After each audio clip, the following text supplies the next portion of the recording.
जो विद्यार्थी मित्रों આપણે ચેપ્ટર નંબર 7 ની અંદર શરૂઆતની અંદર જે આગળ ત્રણ લેક્ચર શીખી ગયા, માત્ર અવરોધ, માત્ર ઇન્ડક્ટર, માત્ર કેપેસિટર, જેને અંદર વોલ્ટેજ આપણે આપીએ તો એને અનુરૂપ પ્રવાહ કયો મળે એ સમજ્યા. હવે આપણે એ જ વસ્તુને થોડી અલગ રીતે સમજવા માટે એક નવી વસ્તુ શીખવાના છીએ, ફેઝર. જે વચ્ચે વચ્ચે આવતું હતું, મેં બાકી રાખ્યું હતું, તમને કહ્યું હતું લેક્ચરમાં પણ. તો એ ફેઝર જે છે શું છે ને આજે આપણે ટૂંકમાં બુક જે છે એમાં આપ્યું છે એમના પ્રમાણે અને થોડીક વધારે સમજણ પડે એટલી જરૂરિયાત જે હોય એ પ્રમાણેના મુદ્દા થોડા ઉમેરીશ અને ફેઝરનો કન્સેપ્ટ આપણે સમજીશું. હવે જો ફેઝર જે છે એ ઇલેક્ટ્રિકલ એન્જિનિયરિંગની અંદર બહુ જોરદાર ઉપયોગી વસ્તુ છે. ફેઝર એક એવી વસ્તુ છે કે જે કોઈ પણ વસ્તુને એક અલગ મેથડથી સમજાવે છે, કોઈ નવી વસ્તુ નથી સમજાવતું. જે આપણે સમજવાનું હોય એ જ, મેથેમેટિકલી જે સમજવાનું હોય એ થોડુંક આકૃતિની મદદથી સમજાવે છે. તો ફેઝર જે છે એ આવર્ત વિધેયોના સરવાળા બાદબાકી કે એમનું સંયોજન કરવા માટે થઈ બહુ ઉપયોગી એવી સસ્તી ભૌતિક રાશિ છે. ભૌતિક રાશિ તો ના કહી શકાય, મેથડ કહી શકાય. તો અહીંયા આપણે ફેઝરને એવી રીતે કહીશું કે આવર્ત વિધેય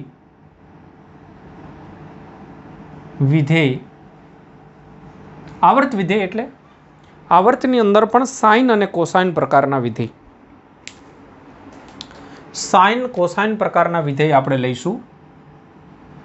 સાઇન કોસ પ્રકારના જે વિધેય હોય એમનું સંયોજન એકદમ સરળતાથી કરવા માટે, એમનું સંયોજન સહેલાઈથી કરવા માટે, સંયોજન એટલે સરવાળા બાદબાકી વગેરે જેવી પ્રક્રિયા ઇલેક્ટ્રિકલ એન્જિનિયરિંગની અંદર બેસ્ટ એમનો ઉપયોગ થાય છે. અને અત્યારે આપણે જે શીખી રહ્યા છીએ એ ઇલેક્ટ્રિકલ એન્જિનિયરિંગ જ છે, એનો જ એક ભાગ છે. તો અહીંયા આપણે એમનો ઉપયોગ થોડોક જોઈશું, થોડોક, બહુ તો નહીં, બાકી આગળ જતાં બહુ ઉપયોગ થાય એનો. તો અહીંયા ફેઝર એટલે શું એક્ઝેક્ટ પહેલાં એ સમજીએ. ફેઝર એક પ્રકારનો સદિશ છે. સાઇન કે કોસાઇન પ્રકારના વિધેયને દર્શાવવા માટે એક સદિશ દોરવામાં આવે છે, સદિશો દોરવામાં આવે છે.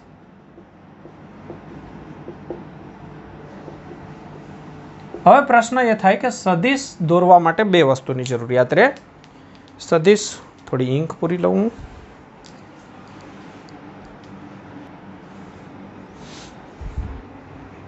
હા, તો બાળકો આપણે વાત કરતા હતા કે એક સદિશ દોરવામાં આવે છે ને સદિશને દોરવા માટે બે વસ્તુની જરૂરિયાત રહે. સદિશને દોરવા માટે આપણે બે વસ્તુની જરૂરિયાત રહે. તમે જાણો છો કે સદિશની અંદર બે વસ્તુ હોય, એક હોય મૂલ્ય અને સાથે સાથે હોય દિશા. તો આવર્ત વિધેયની અંદર આપણે સાઇન અથવા કોસ પસંદ કરીએ તો ધારી લો કે મારી પાસે એક આ રીતનું વિધેય છે, એ સાઇન ઓમેગા ટી, જ્યાં એ એટલે એમનો કંપ વિસ્તાર છે, મહત્તમ મૂલ્ય છે. આ કોઈ આવર્ત વિધેય છે.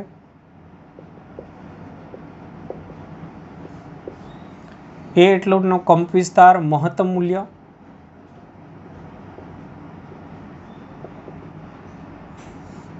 આટલું મૂલ્ય લેવાનું છે અને ડાયરેક્શન માટે, ખૂણા માટે આટલો ખૂણો લેવાનો છે એક અક્ષ સાથે. તો તમારી સામે એક બની જશે સદિશ. બસ એ સદિશ પોતે જ થઈ જશે ફેઝર. તો હવે આમ જોવા લાગે તો કે આમાં તો ક્યાં કંઈ મોટી વસ્તુ હોય એવી લાગે છે, પણ છતાંય બહુ અગત્યનું છે. જુઓ, આ એક અક્ષ, કોઈ એક અક્ષ, સંદર્ભ રેખા. હવે માની લો કે આમની લંબાઈ તમે કોઈ બી ધારી લો, આ ખૂણો તમે કોઈ પણ ધારી લો 30 ડિગ્રી જેટલો આશરે, અને આ એમની લંબાઈ ધારી લીધી આપણે એ જેટલી. તો અહીંયાથી આટલું જે અંતર છે એ થઈ ગયું એ, અને આ ખૂણો જે બની ગયો એ થયો ઓમેગા ટી 30 ડિગ્રી. ચલો, ક્લિયર આટલે સુધી? તો તમારી સામે આ જે સદિશ બન્યો, બસ એને જ કહેવાય ફેઝર. આને જ કહેવામાં આવે છે ફેઝર. તો તમને એમ થાય કે આમાં શું કર્યું સાહેબ તમે? અને આમાં શું અમે શીખી લીધું? તો પહેલી નજરે થોડું એવું જ લાગશે, પણ તમે જુઓ આની અંદર આપણે ઘટક પાડીએ. ઓકે, તો ઘટકની અંદર શું થશે? એક આ બાજુ સાઇન ઘટક પડશે, એક આ બાજુ કોસ ઘટક પડશે. તો અહીંયાનો જે ઘટક છે એ તમને મળશે એનો ઘટક, એટલે થાય એ સાઇન ઘટક, ખૂણો થાય ઓમેગા ટી, અને આ ખૂણાની પાસેનો ઘટક છે એટલે કોસ ઓમેગા ટી થઈ ગયું. તો જરા ધ્યાનથી જોશો, અત્યારે હાલ આપણે આની ચર્ચા નહીં કરીએ. કોસવાળા વિધેય હોય તો એનો પણ ઉપયોગ કરી શકો છો. અત્યારે આપણી પાસે સાઇનવાળું વિધેય હોય તો તમે આનો વાય ઘટક લઈ લો, તો વાય ઘટક તમને સમીકરણ આપશે એ સાઇન ઓમેગા ટી. તો જુઓ તમને મળી ગયું સમીકરણ. અચ્છા, હવે આની ખાસિયત જુઓ કે અહીંયા જે મેં ખૂણો દર્શાવ્યો એ ખૂણાની અંદર ટી છે. તો ટીનો મતલબ શું થશે? સમય. સમય તો ઘડિયાળમાં વધતો જ જશે, વધતો જ જશે. તો 0 સમયે આ સદિશ અહીંયા હશે, આ સદિશ અહીંયા હશે. પછી જેમ જેમ સમય વધશે એમ એમ એનો ખૂણો વધતો જશે, વધતો જશે. સમય તો વધતો જ રહેવાનો છે. તો આ સદિશ છે એ ફરતો જ રહેશે. તો આ એક ઘૂમતો સદિશ થઈ ગયો. તો આ સદિશ ખરો પણ ઘૂમતો સદિશ, ગરબે ઘૂમતો સદિશ. ઓકે, તો આ જે સદિશ છે કોઈ જેવો તેવો નથી, આને ગરબા આવડે છે. તો ગરબે ઘૂમતો સદિશ છે, અને એ સદિશ ખાલી ઘૂમ્યા કરે છે એવું નહીં. તમે એનો વાય ઘટક લેશો, તમે એને જ્યારે એનો વાય ઘટક લેશો તો તમને જાણવા મળશે કે ટી બરાબર 0 સમયે અહીંયા એક્સ અક્ષ પર હોય ત્યારે એનો વાય ઘટક 0 હોય, એટલે કે તમને મૂલ્ય વાય બરાબર 0 મળે. ટી બરાબર એ 0 મૂકો, સાઇન 0 એટલે 0, મતલબ આ જ વિધેયને એ રજૂ કરશે. આનો વાય ઘટક તમે લેતા જાઓ તો કોઈ પણ સમયે તમને આની કિંમત આપશે. તો તમે ગણિતની મદદથી આનાથી જો પ્રોબ્લેમ સોલ્વ કરવા માગતા હો તો એ જ પ્રકારના પ્રોબ્લેમ તમે આનાથી પણ સોલ્વ કરી શકો છો. તો એ જરૂરિયાત પ્રમાણે સમજાય. અત્યારે તો એટલું બધું ના સમજાય કે આનો શું ઉપયોગ થતો હશે, પણ અત્યારે ખાલી ફેઝર સમજી લઈએ થોડું. તો આ જ ફેઝર જે છે એને હું એના વાય ઘટકને અહીંયા ડ્રો કરવાનો પ્રયત્ન કરું છું, તો તમને એનો અંદાજ આવશે. હું વાય ઘટકને ડ્રો કરવાનો પ્રયત્ન કરું. મારી પાસે લેન્થ જે છે એ આટલી છે, 2 પેન કરતાં થોડું ઓછું, એટલે હું અહીંયા 2 પેન કરતાં થોડું ઓછું આટલે સુધી એની મહત્તમ લંબાઈ કહી દઈશ. એટલું જ હું આશરે અહીંયા નક્કી કરું. સમજો બરાબર. હવે હું સમય સાથે અહીંયા એમનું મૂલ્ય ડ્રો કરવાનો પ્રયત્ન કરું છું. તો જ્યારે આ 0 સમય પર હશે, આ 0 પર હશે ત્યારે એનો વાય ઘટક, હું વાય ઘટક ડ્રો કરીશ. તો વાય ઘટક 0 હશે. પછી જેમ જેમ અહીંયાથી આમ જશે તો જો એનો વાય ઘટક જે છે એ વધતો જશે, આ વાય ઘટક. પછી હજુ જ્યારે આમ ઉપર જશે એ અહીંયા આવશે. સમજો અહીંયાથી ફરતા ફરતા એક વર્તુળ જેવું લઈ લઉં સમજવા માટે કે અહીંયાથી આમ ફરશે. તો આ સ્થિતિની અંદર અહીંયા છે. હવે જ્યારે આ સ્થિતિની અંદર આવશે ત્યારે એનો વાય ઘટક આટલે થઈ જશે. આ સ્થિતિની અંદર આવશે ત્યારે એનો વાય ઘટક મેક્સિમમ પર આવશે. પાછું આ સદિશ અહીંયા આવી જશે ત્યારે એનો વાય ઘટક આટલો થશે. સમજો બરાબર. આ જ્યારે અહીંયા આવશે ત્યારે એનો વાય ઘટક જે છે, મારે બધાના વાય ઘટક જોઈએ. આ જ્યારે અહીંયાથી અહીંયા આવી જશે ત્યારે એનો વાય ઘટક 0 થઈ જશે. અહીંયા આવશે ત્યારે એનો વાય ઘટક આટલે થશે. વાય એક્સ પર પડે વાય ઘટક.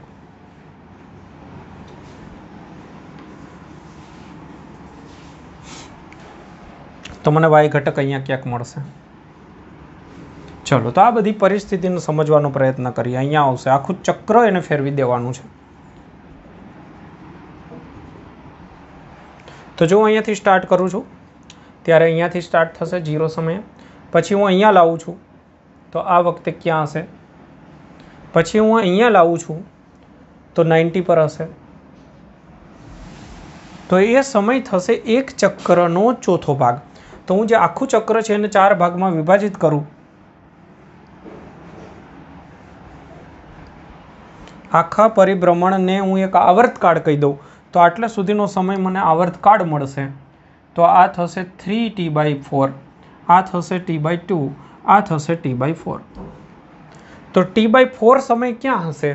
तो अहींया महत्तम पर हशे, तो अहींया हशे। पछी पाछुं अहींया आवी जशे त्यारे एनुं मूल्य 0 आपणे वात करी। आ सदिशनी टोच जे छे 0। हवे अहींया आवशे त्यारे क्यांक ए पछी जोईए अहींया छेडे आवशे त्यारे कयो समय थयो हशे 3t/4 एटले अहींया आवी जशे। अने पाछो अहींयाथी घूमता घूमता अहींया आवशे त्यारे आपणे कहीए कि एक परिभ्रमण पूरुं थयुं, आवर्तकाळ जेटलो समय थई गयो। तो आ बधी वस्तुने ज्यारे जोइंट करीए तो आपणने आ रीते मळे। तो साइन ग्राफ थई गयो।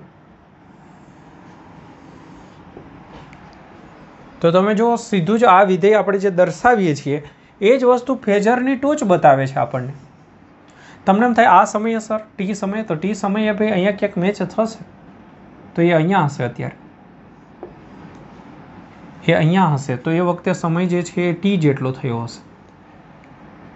पछी अहींयाथी गति करता करता ज्यारे अहींयाथी अहींया आवशे त्यारनो समय तमे जुओ तो ए आ हशे। तो ये आखा मार्गे तमे आनी वेल्यू तमे विचारता जाओ तो ये अहींया आवती ज जशे। ऑटोमेटिक आमनी किंमत y अक्ष परनो घटक जे छे ए आखा राउंड पर आ थतो जशे। तो तमे जोई शको छो कि फेजर जे मैं ड्रो कर्यो छे सदिश, ए सदिशना y घटक ने एक राउंड दरमियान तमे विचारशो तो ये y घटकनी जे किंमत छे ए किंमत तमने साइन आकार आपी देशे। शरूआतनी अंदर अहींयाथी आम वधतुं जशे वधतुं जशे वधतुं जशे अहींया सुधी वधशे। जुओ तो आ सुधी वध्युं। हवे अहींयाथी आ घटक जे छे आनो y घटक जे छे घटतो जशे। अहींया होय एटले घटीने आटले थशे तो घटीने 0 थई जशे। पछी अहींयाथी सदिश ज्यारे आ बाजु फरशे त्यारे एनो y घटक फरीथी नीचे तरफ वधतो जशे वधतो जशे। y घटक अहींया महत्तम बनशे तो अहींया y घटक महत्तम बनी गयो। फरीथी आ बाजु आवशे त्यारे एनो y घटक घटतो जशे घटतो जशे। अहींया x अक्ष पर आई जशे एटले y घटक 0 थई जशे। तो तमे जुओ कि जोरदार वस्तु है, आखी अलग ज वस्तु लागे। तमने आमां कल्पना भी ना थाय कि आ सदिश फरे तो आमां साइन विधेय मळी जाय। तो तमे एनी टोच पकड़ो अथवा तो तमे y घटक पकड़ो। 11मा धोरणनो तो भूली गया होय तमे, पण नियमित वर्तुळाकार गति आपणे शीख्या था दोलनोनी अंदर। तो ए दोलनोनी अंदर जे y घटक जे छे ए आ ज वस्तु बतावतो हतो अने x घटक त्यां लीधो होय तो x घटक कोस विधेय बतावे एटले महत्तमथी शरूआत थती होय। 0 समय महत्तमथी शरूआत थती होय। तो ए रीते पण तमे एनी अंदर विचारी शको छो। ओके, तो आ जे आपणे वात करीए फेजर, फेजरनी अंदर खासियत जे छे अमुक ए छे कि नाम एमनुं सदिश छे, पण याद राखो ए सदिश स्वरूपे रजूआत छे फक्त। ए कोई सदिश भौतिक राशि नथी। याद राखजो, फेजर कोई सदिश भौतिक राशि नथी। तो अहींया तो आपणे आ जे छे विधेय छे आ सदिश दौर्યું, पण આપણે એનો આ ઘટક જ લેવાના છે। તો ઘટક સાથે કામ કરવાના છીએ। તો એ ઘટક જે છે એની ડાયરેક્શન જે છે એ સદિશની જેમ નહીં બદલાય। ઘટક હંમેશા એક અક્ષ પર જ ગતિ કરતો રહેશે। તો અહીંયા ખાસ ધ્યાનમાં રાખજો કે ફેઝરનું નામ છે ઘૂમતો સદિશ, પણ એ સદિશ ભૌતિક રાશિ નથી। આ ખાસ દિમાગની અંદર રાખજો। સદિશ સ્વરૂપે ખાલી આપણે દર્શાવવાની રીત રાખી છે। ઓકે, હવે આપણે આ શીખ્યા પછી એનો ઉપયોગ જે માત્ર આર માત્ર એલ અને માત્ર સીની અંદર જે આઈ અને વીના ગ્રાફ આવ્યા હતા એમાં કઈ રીતે થશે એ હું અહીંયા 1 બાય 1 તમને સમજાવતો જઈશ। ગ્રાફ ડ્રો કરવામાં વધારે પડતો ટાઈમ ના જાય, વિડીયો લાંબો ના બને એટલે હું ડ્રો કરી દઉં છું, પછી એમાં સમજાવી દઈશ। ઓકે,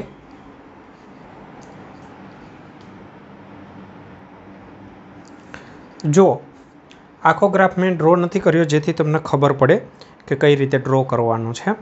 તો થોડીક સમજણ લઈ લો। આપણે શું કરવાનું છે, મેં હમણાં સમજાવ્યું એ પ્રમાણે બે ભાગ કરવાના। એક અહીંયા વર્તુળ ડ્રો કરી દેવાનું। વર્તુળનું જે કેન્દ્ર છે ત્યાંથી એક લાઈન સેન્ટર લાઈન, પછી ટોચ ઉપરથી અને પછી તળિયેથી આ રીતે ડ્રો કરી દેવાનું। એટલે આપણે શું કરવાનું છે, અહીંયા એક ઘૂમતો સદિશ ફેરવવાનો છે।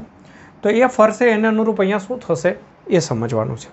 હવે એમાં આપણે વોલ્ટેજ જે છે એના માટે આ સૂત્ર લીધું આપણે આખા ચેપ્ટરની અંદર, VM sin omega T. VM એટલે ખબર નથી, કોઈ કિંમત સમજી લો, 10, 5, 10 સમજી લો, 10 એકમ, 10 મીટર, કંઈ બી એક રાખો તો ચાલે। તો હું આટલું 10 સમજી લઉં છું, આટલું જે છે કિંમત એને VM સમજી લઉં છું, આટલું અંતર VM સમજજો બરાબર।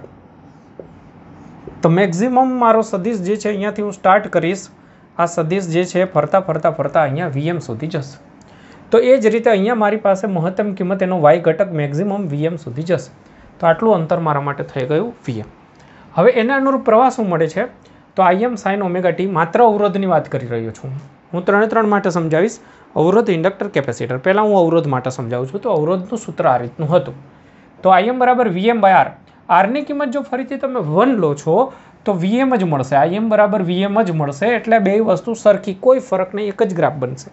પણ સમજવા માટે આપણે ધારી લો કે આર ઇઝ ગ્રેટર દેન 1, એટલે આપણે 2 લઈ લઈએ. આર બરાબર 2, તો પછી 10/2 એટલે 5 મળી જશે. એટલે આશરે આટલું 5 ગણી લો, સમજો. તો આટલું તમે લઈ લો. આ જે અંતર છે એને સમજી લો આઈ એમ બરાબર વીએમ બાય આર. આરની કિંમત 2 ધારી લો. દેખાય છે લાસ્ટ સુધી? ઓકે. તો હવે મારે આઈએમનો જે સદિશ છે એ ફરતા આટલે સુધી મેક્સિમમ જશે. તો હવે હું અહીંયા એ સમજાવવા માગતો હતો કે આપણે 2 ગ્રાફ દોરવાના છે, તો બંનેની લિમિટ બાંધી લો. બસ, પછી ગ્રાફ ડ્રો કરી દેવાનો, સદિશ પછી ડ્રો કરવાનું. ગ્રાફ પહેલાં અહીંયા ડ્રો કરી દેવાનો. કઈ રીતે? તો કે અહીંયાથી મારો સદિશ જે છે રેડ કલરવાળો સદિશ, પ્રવાહનો સદિશ આ રીતે ઘૂમતો જશે. તો શરૂઆત 0 કરશે, પછી અહીંયા આવશે એટલે T/4 સમયે મહત્તમ પર પહોંચી જશે. પછી પાછો આ સદિશ જે છે અહીંયા 0 પર પહોંચી જશે. ટોચ જોવાની, ટોચનો વાય ઘટક જ જોવાનો ખાલી. આ ટોચનો x અક્ષ પર છે તો વાય ઘટક 0. અહીંયા જેમ જેમ આમ આવશે એટલે વાય ઘટક વધતા અહીંયા મહત્તમ થઈ જશે. પાછો અહીંયા ઘટતા 0, પછી ઉલટી ડાયરેક્શનની અંદર વધતા મહત્તમ, પછી ફરી પાછું 0 થઈ જશે. તો આ ગ્રાફ થઈ ગયો તમારી સામે આઈનો ગ્રાફ. આ બની ગયો આઈનો ગ્રાફ. હવે એના ફેઝરની વાત કરીએ તો ફેઝર જે છે એ તમે કોઈ બી સમયે ટી સમયે માની લો કે અહીંયા ક્યાંક છે. તો આ થઈ ગયો ઓમેગા ટી અને આ જે લેન્થ થઈ ગઈ આઈ એમ, એટલે આ જે ફેઝર થઈ ગયો પ્રવાહનો. ફેઝર બની ગયો પ્રવાહનો. તો પ્રવાહ જે છે એ આ સમયે કેટલો હશે? તો આમાં પણ એટલો જ હોય. આ સમય બની ગયો હોય ટી. ક્લિયર? તો આ ટી સમયની વાત થઈ. તો આ સમય હવે ટી વધતો જાય તો કોઈક સ્થિતિ આ રીતે આવે તો એ સમય વધતા આ જ બને, T/4 બને અહીંયા. હવે એ જ રીતે વિચારો કે આપણો ગ્રાફ જે છે એ વોલ્ટેજ માટેનો કઈ રીતે બનશે? તો વોલ્ટેજ એ સેમ પેટર્નથી થશે, ખાલી એનું મૂલ્ય વધી જશે બસ. તો એ મૂલ્ય આપણે વધારે રાખીએ. અહીંયા 0 પર 0 મૂલ્ય વધારે, પાછું 0 મૂલ્ય વધારે 0. તો એમનો ગ્રાફ આ પ્રકારનો બનશે.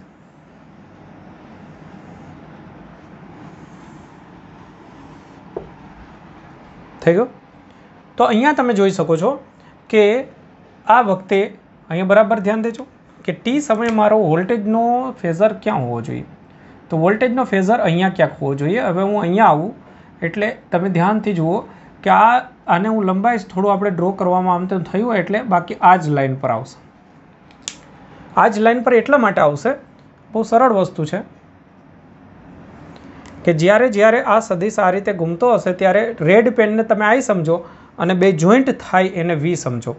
તો બંને સાથે જ, કેમ કે બંનેના ખૂણા જે છે ને સરખા છે, તો ખૂણામાં કોઈ તફાવત નથી, એટલે બંને આ જ રીતે આગળ વધશે. તો એક મહત્તમ થાય ત્યારે બીજું મહત્તમ થશે. અહીંયા જોશો તો ક્લિયર થઈ જશે. આ વખતે જો અહીંયા પહોંચી ગયા આ સદિશ, અને આ જ વખતે તમે વિચારશો તો આ સદિશ અહીંયા પહોંચી ગયો. તો આ થઈ ગયો તમારો ગ્રાફ, ફેઝર થઈ ગયો તૈયાર. આ પોતે ફેઝર છે, આટલું દેખાય એ ફેઝર છે, આશ્ચર્ય ન લગાડશો. આ વીનો ફેઝર છે, આખો જે રહ્યો ને એ વીનો ફેઝર છે, અને અડધો રહ્યો એ આઈનો ફેઝર છે. એ ફેઝર ઘૂમતા જશે એમ એની વાયની કિંમત ઓટોમેટિક આ બનતી જશે. અહીંયા જરા ધ્યાનથી જોશો કે 2 0 સમયે સ્ટાર્ટ થાય છે, પછી 2 એક સાથે મહત્તમ થાય છે. 2 એક સાથે મહત્તમ, T/4 સમયે મહત્તમ. ખાલી મૂલ્યનો તફાવત છે બાળકો, મૂલ્યનો તફાવત છે, કડાનો કોઈ તફાવત ના કહેવાય. સરખા સમયે મહત્તમ બને, સરખા સમયે 0 બને, તો આ પરિસ્થિતિમાં કડા તફાવત 0 કહેવાય. તો આ ખાસ ધ્યાનમાં રાખજો કે માત્ર અવરોધ હોય ત્યારે ઓમેગા ટી કડા, પ્રવાહમાં ઓમેગા ટી કડા, તો કડામાં કોઈ તફાવત નથી, ફક્ત અહીંયાના મૂલ્યમાં જ તફાવત હોઈ શકે. તો આ વાત કરીએ આપણે માત્ર આર હોય તો. હવે માત્ર ઇન્ડક્ટર હોય તો ત્યાં આગળ આપણે શીખ્યા હતા કે આની અંદર -π/2 આવશે. ફરક એટલો જ પડશે.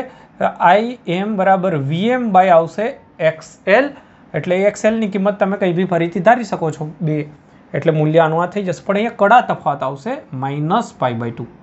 તો હવે હું ઇન્ડક્ટર માટે વિચારીશ, જે આમાં જ સમજાવું એટલે ખ્યાલ આવે કે શું તફાવત પડે છે. ચલો, આને તો આપણે અગાઉ હતું એટલું જ ધારી લો. તો રાઉન્ડ જે બનશે આનું આ જ બનશે નાનું રાઉન્ડ. મોટું તો હતું એ તો ફિક્સ છે. આખા ચેપ્ટરનો વોલ્ટેજ તો આપણે લગાડી દીધો, એ લગાડી દીધો બસ, એમાં તો કંઈ ચેન્જીસ નહીં કરીએ. આ રાઉન્ડની અંદર મૂલ્યમાં વધઘટ થાય, નાના મોટું થાય, પણ આપણે સરળતા ખાતર એનું અત્યારે રાખી દઈએ. હવે કડાનો તફાવત શું સમજાવશે? કડા તફાવત એવું કહેશે કે અહીંયા ઓમેગા ટી પર હોય ત્યારે ઓમેગા ટીમાંથી બાદ કરો π/2 જેટલો. એટલે બાદ કરો એટલે ઓછો કરો. જો અહીંયાનો ખૂણો જે છે અત્યારે ઓમેગા ટી છે, તો એમાં મારે ખૂણો જે છે એ વધારવાનું કહું, 10 ડિગ્રી વધારો તો તમે આ બાજુ જશો, 10 ડિગ્રી ઘટાડો તો આ બાજુ જશો. તો મને 90 ડિગ્રી કોઈ ઘટાડવાનું કે તો મારે આ બાજુ 90 પર જવું પડે, 90 એંગલ પર. તો આ જે એંગલ બનશે આ થઈ ગયું બાળકો, ધ્યાનથી જોજો, આ થઈ ગયો ગ્રાફ આ વખતે આઈનો. વીના ગ્રાફ કરતાં વોલ્ટેજ ઓમેગા ટી પર છે ત્યારે પ્રવાહ જે છે એ ઓમેગા ટી કરતાં π/2 જેટલો ઓછો છે. ઓમેગા ટીમાંથી π/2, આટલું ઓમેગા ટી, એમાંથી પાછા આવો π/2 જેટલું. તો આમના કરતાં આ π/2 જેટલો પાછા ખસી જાઓ. આમ જાઓ તો વધે, ફેઝર આમ ફરે, એટલે આ રીતે આગળ કહેવાય. આ બાજુ હોય તો આગળ કહેવાય, આ બાજુ આવો તો પાછળ કહેવાય. તો આ થઈ ગયો પ્રવાહનો ગ્રાફ. તો પ્રવાહ અત્યારે ક્યાં હોય? તો આ જગ્યાએ. હવે આને સમજવાનો પ્રયત્ન કરો બહુ જોરદાર રીતે, કે આને જ્યારે હું 0 પર લાવીશ ને આને 0 પર લાવીશ ત્યારે આ ક્યાં થઈ જશે? y અક્ષ પર થઈ જશે. એટલે મહત્તમ પર થશે, નીચે મહત્તમ પર હશે. તો આ જ્યારે 0 પર હશે ત્યારે આ મહત્તમ પર હશે નીચે. તો આનો ગ્રાફ સમજો હવે બરાબર. પછી જ્યારે હું અહીંયાથી આમ મહત્તમ પર આવીશ, વોલ્ટેજને જ્યારે મહત્તમ પર લઈ જઈશ ત્યારે આ જે છે અહીંયા 0 પર આવશે. તો આ વોલ્ટેજ મહત્તમ પર, ત્યારે આ જે છે એ મહત્તમ પર નહીં 0 પર આવશે. π/2ના ડિફરન્સ પર રહેશે. આ 0 પર હતું ત્યારે માઇનસમાં હતું, આ મહત્તમ પર આવ્યું, વોલ્ટેજ આગળ જો મહત્તમે પહોંચી ગયો ત્યારે હજુ પ્રવાહ 0 પર જ પહોંચ્યો છે. પછી જ્યારે જોતા જજો બરાબર, બહુ મસ્ત વસ્તુ છે, કોકશો નહીં તો મજા આવશે. આ વોલ્ટેજ જે છે એ મહત્તમ પર આવ્યો. હવે જ્યારે વોલ્ટેજ 0 પર આવશે મહત્તમથી ઘટીને, ત્યારે પ્રવાહ વધીને મહત્તમ થઈ જશે. એનો ગ્રાફ આ બ્લુ કલર છે પેન. તો આ જ્યારે 0 પર ઘટીને આવશે ત્યારે આ વધીને મહત્તમ પર આવશે. તો તમે જુઓ, એક 0 ત્યારે મહત્તમ, આ વસ્તુ ચાલ્યા કરશે. તો અહીંયા તમે ફરીથી અહીંયા સમજો કે આ પેન જે છે એ વોલ્ટેજ બ્લુ પેન ને વિચારો. તો વોલ્ટેજ 0 પર ત્યારે આ પાછું ક્યાં આવશે? નીચે, સોરી આમ છે. તો અહીંયાથી સ્ટાર્ટ કર્યું આપણે 0 માઇનસમાં. જોજો બરાબર, આ પેન ક્યાં પહોંચી? મહત્તમ પર. ત્યારે આ જે છે ક્યાં પહોંચ્યું? 0 પર. આ ગ્રાફ ભૂલી જજો, આ જૂનો છે. હવે આમ જઈશ ત્યારે જો બ્લુ પેનને ધ્યાનમાં જુઓ, વોલ્ટેજ અહીંયા મહત્તમ, પછી આમ આવીશ ત્યારે 0 થશે. આ સ્થિતિમાં 0. પછી ફરીથી હું આમ આવીશ એટલે માઇનસમાં મહત્તમ થશે. તો અહીંયા માઇનસની અંદર મહત્તમ, બરાબર છે. અને પછી આગળ જતાં પાછો 0 બનશે ક્યાંક. આ રીતની પરિસ્થિતિ થશે. તો હું અહીંયા ગ્રાફ આખો ડ્રો કરવાનું વિચારું તો આ રીતનો એનો ગ્રાફ મળશે.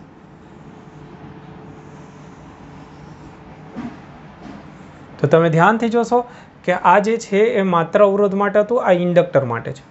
તો ઇન્ડક્ટરનો ગ્રાફ વોલ્ટેજના ગ્રાફ કરતાં π/2 જેટલો પાછળ આવ્યા કરશે. અહીંથી આટલું 2π કહેવાય, એનું અડધું π/2.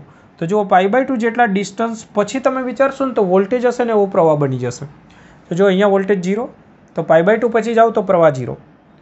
પછી અહીંયા વોલ્ટેજ મહત્તમ, તો π/2 જેટલા આગળ જશો ત્યારે વોલ્ટેજ મહત્તમ. તો થોડી વાર પછી એ મહત્તમ થશે. ગ્રાફ તમને આમ જમણી બાજુ ખસેલો દેખાય, પણ સમય પર વિચારો તો થોડી વાર પછી આવું થશે. આ ક્યારે? T/4 સમયે મહત્તમ. તો T/2 સમયે મહત્તમ થશે વોલ્ટેજ, એટલે થોડી વાર પછી થશે. તો આપણે વાત કરી કે ઇન્ડક્ટર માટેનો ફેઝર. તો આ થયો ઇન્ડક્ટર માટેનો વોલ્ટેજનો ફેઝર, આ થયો પ્રવાહ. કેપેસિટર માટે ખાલી નિશાની ચેન્જ કરવાની છે, અહીંયા પ્લસ કરવાનું છે. તો ત્રીજી વસ્તુ હું સમજાવું છું કેપેસિટર માટે. તો કેપેસિટરની અંદર આ જે ગ્રાફ છે એના કરતાં તમારે આને પાછળ લીધો 90, હવે આગળ 90 લેવાનું છે, એટલે આમ લઈ જવાનું છે. તો જ્યારે તમે આ બાજુ લઈ જવાનો પ્રયત્ન કરશો ત્યારે શું થશે સમજો કે આ ગ્રાફ જ્યારે 0 પર હશે, વોલ્ટેજનો ગ્રાફ 0 હશે ત્યારે પ્રવાહ મહત્તમ. તો વોલ્ટેજનો 0 ત્યારે પ્રવાહ અહીંયા હશે મહત્તમ પર. તો અહીંયાથી સ્ટાર્ટ થશે. પછી તમે જુઓ કે આ મહત્તમ પર છે, બ્લુ કલરને આપણે સમજો પ્રવાહ, વોલ્ટેજ 0. હવે વોલ્ટેજ જ્યારે મહત્તમ થશે ત્યારે પ્રવાહ જે છે એ ઘટીને 0 થશે. તો અહીંયાથી ઘટીને 0 થશે. તો હું આગળના બે ગ્રાફ નીકાળી દઉં છું. આટલું પહેલાં ડ્રો કરજો તો તમને વધારે સમજણ પડશે. તો હું આગળના ગ્રાફ હવે નીકાળી દઉં છું, એમાં અવરોધવાળો નીકાળી દઉં. તો અવરોધના ગ્રાફને આપણે ચેન્જ કરીએ. તો બહુ સહેલો છે, વોલ્ટેજની સાથે સાથે વાળો જ છે, તો એમાં કંઈ ખાસ છે નહીં. ઇન્ડક્ટરનો ગ્રાફ રાખું છું ખાલી કમ્પેરિઝન માટે. કેપેસિટરનો ગ્રાફ પ્લોટ કરું છું. તો અહીંયા વોલ્ટેજ જે છે 0 પર હશે ત્યારે આ જે છે કેપેસિટર મહત્તમ પર હશે પ્રવાહ, તો મહત્તમ પર. પછી જ્યારે આ મહત્તમ પર થશે ત્યારે 0 થઈ જશે. તો જ્યારે આ મહત્તમ પર પહોંચશે ત્યારે આ ઘટીને કેટલું થઈ જશે, 0 પર પહોંચી જશે. બસ આ રીતે ચાલ્યા જાઓ. પછી આ 0 પર જશે ત્યારે એ નીચે જતું રહેશે. પછી આ જ્યારે પાછું નીચે જશે ત્યારે આ વધીને મહત્તમ પર પહોંચી જશે, એટલે 0 પર, સોરી, માઇનસમાંથી વધીને. પછી આ જ્યારે 0 પર પહોંચશે ત્યારે આ મહત્તમ પર પહોંચશે. તો તમે જુઓ અહીંયા મહત્તમથી શરૂઆત કરી, પાછું મહત્તમ પર પહોંચી ગયું, એનું ચક્ર પૂરું. આને 0થી શરૂઆત કરી, 0 પર પહોંચી ગયું, એનું ચક્ર પૂરું. આને માઇનસમાંથી શરૂઆત કરી, અહીંયા પાછું માઇનસ પર પહોંચી ગયું, એનું ચક્ર પૂરું. આટલે ના જવું હોય તો દરેક જ્યાંથી શરૂઆત કરી હશે ત્યાં પાછું પૂરું કરશે. તો વોલ્ટેજ આપણો 0થી શરૂઆત કરે છે. ઇન્ડક્ટર જે છે એ એનથી ઓછેથી શરૂઆત કરે છે અને કેપેસિટરનો પ્રવાહ છે એનથી વધારેથી શરૂઆત કરે છે. તો આ કેપેસિટર માટેનો પ્રવાહ થયો, આ ઇન્ડક્ટર માટેનો પ્રવાહ થયો અને આ વોલ્ટેજ થયો. તો વોલ્ટેજનો ફેઝર તમે આ રીતે ડ્રો કરો. તો ઇન્ડક્ટરનો ફેઝર એનથી 90 પાછળ જવાનું, કેપેસિટરના પ્રવાહ માટે આગળ જવાનું. બસ તો આ રીતે છે. તો આ લેક્ચરને 2-3 વખત સમજી અને એની પ્રેક્ટિસ કરજો. પ્રેક્ટિસમાં મેં તમને સમજાવ્યું આગળ. પ્રેક્ટિસમાં શું સમજાવ્યું કે પહેલાં તમારે અહીંયા વર્તુળ ડ્રો કરવાનું છે, વોલ્ટેજનું વર્તુળ, એને અનુરૂપ 3 લાઈન. પછી પ્રવાહ માટેનું વર્તુળ એક નાનું ડ્રો કરી દો. એ અવરોધ માટે ચાલશે, કેપેસિટર માટે ચાલશે, ઇન્ડક્ટર માટે ચાલશે. તો આ નાનું વર્તુળ, એની લાઈન, એની લાઈન. બુકમાં કે રેફરન્સમાં વર્તુળ નહીં હોય. જો વર્તુળ ડ્રો નહીં કરો તો સમજાશે નહીં શું કહેવા માગે છે. તો એ વર્તુળ ડ્રો કરવા ફરજિયાત છે. એને તમે અડધું એક લગભગ વર્તુળ ડ્રો કરી દો અને એની પણ 3 લાઈન ડ્રો કરી દો. વચ્ચેની લાઈન તો કોમન થશે. પછી એક પરિસ્થિતિની અંદર 2 ગ્રાફ સરખા કરી દેવાના, 0થી સ્ટાર્ટ કરવાનું. આ વોલ્ટેજનો ગ્રાફ ફિક્સ કરી નાખો. પછી પ્રવાહનો ગ્રાફ 3 બનશે. અવરોધ માટે વોલ્ટેજની સાથે સાથે જ પ્રવાહ ચાલશે, કડા તફાત કોઈ નહીં. ઇન્ડક્ટરમાં પ્રવાહ π/2 જેટલો પાછળ ચાલશે. પહેલાં વોલ્ટેજ મહત્તમ પર થશે, પછી આ પાછળથી આવીને પ્રવાહ મહત્તમ પર, એટલે એને ફોલો કરશે, પાછળ ચાલશે. કેપેસિટરની અંદર પ્રવાહ આગળ હશે, વોલ્ટેજ એને ફોલો કરશે. તો ઇન્ડક્ટરમાં કડા તફાત -π/2 એટલે કે વોલ્ટેજ કરતાં પ્રવાહ π/2 જેટલો પાછળ, કેપેસિટરમાં વોલ્ટેજ કરતાં પ્રવાહ π/2 જેટલો આગળ. બહુ અગત્યની વસ્તુ છે, બહુ અગત્યની વસ્તુ. આમના પરથી MCQ પૂછાતા રહેતા હોય છે. તો આને જરા સમજીને, ટાઈમ આપીને તૈયાર કરવાનું છે. પરીક્ષામાં લખવા માટે એટલું બધું કશું નથી, એ તમે થોડુંક યાદ રાખી દો તો ચાલે, પણ એની અન્ડરસ્ટેન્ડિંગ હોવી જરૂરી છે. ઓકે, ચલો બાળકો, તો આ બધું પ્રેક્ટિસથી કરજો. ખાલી વાંચી જશો કે ગોખી નાખશો તો કશું ખબર પડશે નહીં.